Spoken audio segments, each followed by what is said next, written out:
5 millones, porque ellos no fían nunca, pero compensan con un tomate.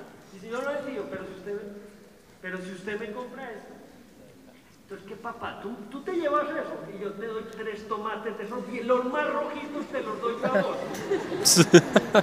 Entonces, los tipos nunca bajan su capital en cambio de eso. Entonces, ese consejo tan sencillo a los locales, oiga, mire, no fíe más, háganlo en los países. Es una cuestión sociológica tan sencilla y tan estricta. Entonces, todas estas cositas, es muy poquito tiempo, esto es muy grande, tenemos toda la historia de un pueblo construido. Pero el tema que más asustaba era, no, es que estos tipos son una grosería, estos tipos, qué incultura la de esta gente, porque botan la basura al río. Yo, sí, botan la basura al río, sí. ¿Y hay algún sistema establecido de basura? No hay, pero ¿cómo van a usar si allá se bañan? Y yo, sí, pero es que, ¿cómo funciona su sistema de basura? Ah, no, yo cojo la basura, la envuelvo y la boto por el chute de basura y algo la recoge. Ah, bueno, esto es lo mismo. Ellos echan la basura, la recogen y van y la botan en un sitio donde algo la recoge. ¿Qué la recoge? El agua, porque no hay un sistema de transporte. Entonces, si bien hay una parte cultural fundamental en la que yo puedo enseñarles, a que yo puedo cultivar con unos productos orgánicos y convertirlo en humus, por otro lado hay una realidad que no puedo cambiar, que es que hoy en día hay productos que no son biodegradables y que necesitan ser botados y que necesitan una infraestructura. Pero como eso no se ve, un plano vivo permitiría que se cambiaran todos los archivos muertos de Colombia. Todos los alcaldes siguen teniendo archivos muertos. Eso es, que toda la información está en un cuarto húmedo, en una esquina, lleno de papeles y documentos que nadie conoce. Lo mejor para la corrupción.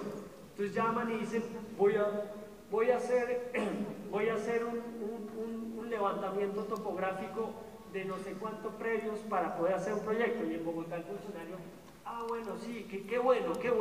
¿Cuánto? No, 500 millones de pesos. Listo.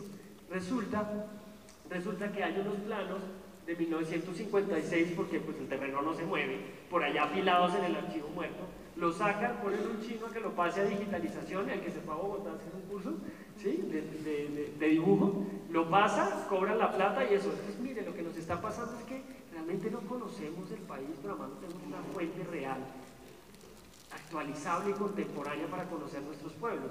Si dejamos de tener archivos muertos y obligamos por leyes, que es lo que estamos buscando con este proyecto, a que pasen todo el sistema de información a un archivo abierto digital donde todos tengamos acceso, donde un académico que ha desarrollado un libro maravilloso sobre este pueblo lo pueda incluir y yo pueda leer este libro desde acá y no tenga que ir a buscarlo en una biblioteca, pero resulta que es que la mamá fue la que se lo guardó porque lo quería tanto que decidió que la tesis se quedara en la casa. ¿Qué está pasando con esa información? Hemos sobrediagnosticado nuestros pueblos y no tenemos nada. Entonces, toda esta posibilidad de construir ofrece eso. El caso es que nosotros, miren todas estas bolsas, lo que hicimos con el equipo de investigación fue, cada vez que usted tiene una bolsa, ¿dónde la bota? Resulta que la botan en los sitios donde el río crece más y ahí se la lleva. Y nosotros, pues, obviamente lo que hacemos es analizar y ver qué es lo que sucede con esto, cómo es ese manejo y los daños ecológicos que crean. Esto nos permite, por un lado, afianzar el tema cultural y hacerlo. En algún momento alguien trató de generar un sistema de recolección de basuras y puso las canecas, ¿se da cuenta? Puso una caneca aquí, acá. Si uno ya ha hecho esto, uno ya sabe dónde pone la caneca de recolección. Si tienen el hábito de llevarla acá, uno pone la caneca de recolección acá y hay unos sitios en los lugares donde ya la costumbre y la tradición los ha llevado a naturalizar. Y de esa manera se componen los proyectos. Yo creo que, alguien me dice, yo creo que solo tenía media hora y ya se me va a acabar. Entonces voy a terminar, voy a ir al inicio. Después tenemos, como les decía, con las estadísticas, las socioeconómicas, es interesante ver cómo se compensan. Y otro tema que hago yo es, mire, no se trata simplemente de llegar a trabajar con la comunidad, esto es un proceso científico y humano, en ese equilibrio hay que manejarlo. Y si yo voy a llegar a trabajar con la comunidad, lo que pasa en Colombia es que llega la gente y termina, aparece un líder comunitario, o ese líder comunitario lo busca uno. ¿Qué es un líder comunitario? Uno termina trabajando con ese líder comunitario, por ejemplo, como con Shirley, que es una mujer que ha tenido procesos importantes políticos y administrativos. Los líderes comunitarios que han tenido procesos administrativos y políticos siempre los adora una parte de la comunidad y la otra los detesta. Pero es más, si van a hacer un proyecto comunitario para beneficiar a toda la gente, si de entrada pusieron un tipo que tiene un color político distinto al de ustedes, ni siquiera participan. Entonces, una cosa tan sencilla es fracasar los proyectos comunitarios. Es un tema, sí, es un tema antropológico, sociológico.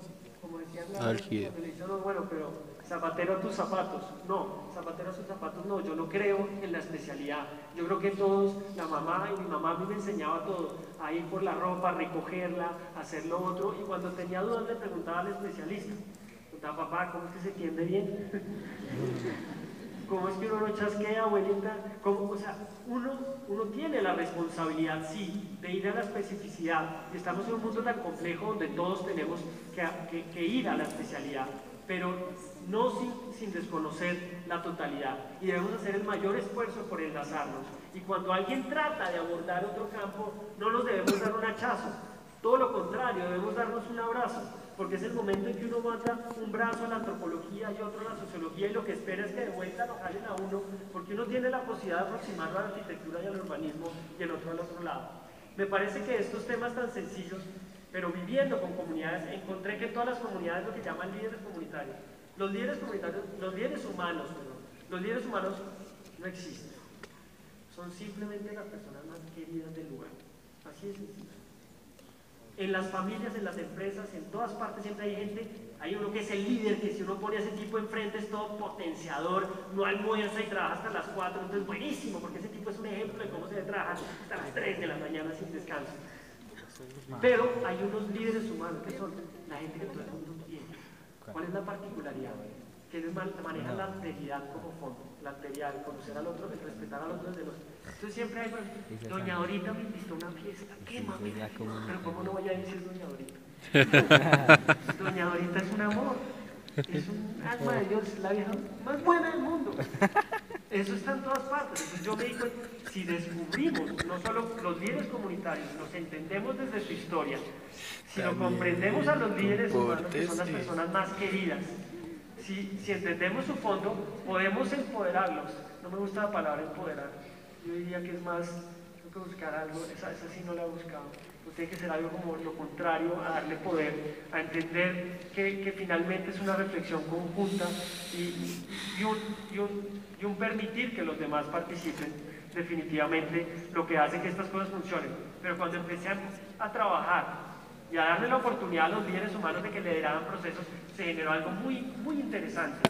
Los líderes comunitarios no los podían atacar, porque yo no estoy de acuerdo que doña Dorita, pero ¿cómo así? ¿Cómo no va a dejar que doña Dorita, si es un amor? ¿Cómo no va a dejar que doña Dorita lidere? Toda la vida no, ¿cómo no la va a dejar que lidere este proceso? Entonces, los líderes comunitarios, políticos, administrativos quedan bloqueados. Por otro lado, la gente está feliz de ir, pues porque es doña Dorita y sus amigos y todo lo que quieren. Entonces uno va con otra atmósfera a las reuniones y empieza a ver que es una construcción nueva y se generan unas posibilidades de empoderar a los líderes comunitarios en lo que realmente es su vocación y potenciar toda esa unión alrededor de los líderes humanos. Fue a raíz de eso que desarrollé la Carta de Vida. ¿Qué es la Carta de Vida? Es un documento que va en oposición a la hoja de vida. La hoja de vida es un elemento socioeconómico que se desarrolló para que nosotros encasilláramos dentro de un sistema. Es todo desde el tener. Tengo un título, tengo certificados laborales, todo ese tener es lo que hay. Mucha gente vive su vida, es importante para mi hoja de vida. Pero, ¿saben qué? La gente en los pueblos de Colombia, la mayoría de los barrios marginales, la hoja de vida es simplemente estudiar hasta tercero de primaria, mi nombre y mi cédula. Eso es muy duro. Entonces empecé, ¿será que podemos llegar a algo más profundo? Algo que realmente involucre el ser, lo cualitativo en la vida humana, no es el fondo, conocerse a uno mismo. Y la Carta de Vida es un documento donde las personas cuentan y hacen el ejercicio de escribir quiénes son, ¿sí? Desde su fondo humano. Ustedes no se imaginan lo difícil que es hacer una carta de vida. Yo nací, mis papás eran, yo de niño pensaba que la vida debía ser así, me gustaba pintar, siempre soñé con hacer esto y esto, con el tiempo estudié esto y lo otro, pero después me di cuenta que finalmente el fondo y lo que más me ilusionaba era lo mismo que había sentido de niño. He tratado de buscar ese camino, pero no siempre ha sido fácil. Lo que más me gusta es esto. Soy una persona de unos valores tales y tales. Uno se describe uno mismo. Y eso sí, no se imagina lo que es la gente de los pueblos escribiendo su carta de vida y sin la cosa de voy a cometer error de ortografía ni gramática, los textos tan maravillosos que se hacen.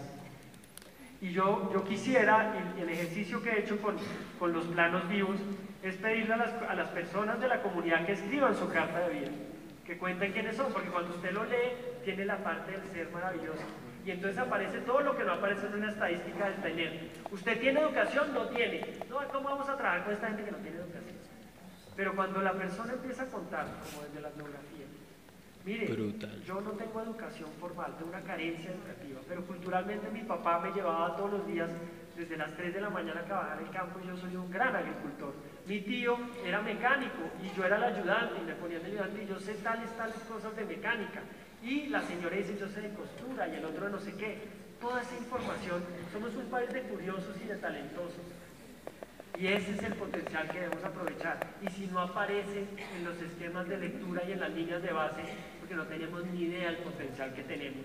Y porque debemos liberarnos de esa idea del tercer mundo definitivamente y empezar a construir nuestros valores. Y no es realismo mágico, y no es, como decía Hernando, volver esto la maravilla y una épica a lo que hay, sino la posibilidad de transformar nuestros lugares desde lo que somos. Termino mostrándoles simplemente la posibilidad de desarrollo de este pueblo que fue planteada, digamos, a raíz de este estudio. Y es que, como no se removían, no se querían desplazar, nosotros nos dimos cuenta, lo que ven en azul con puntos rojos es la parte que se inundaba.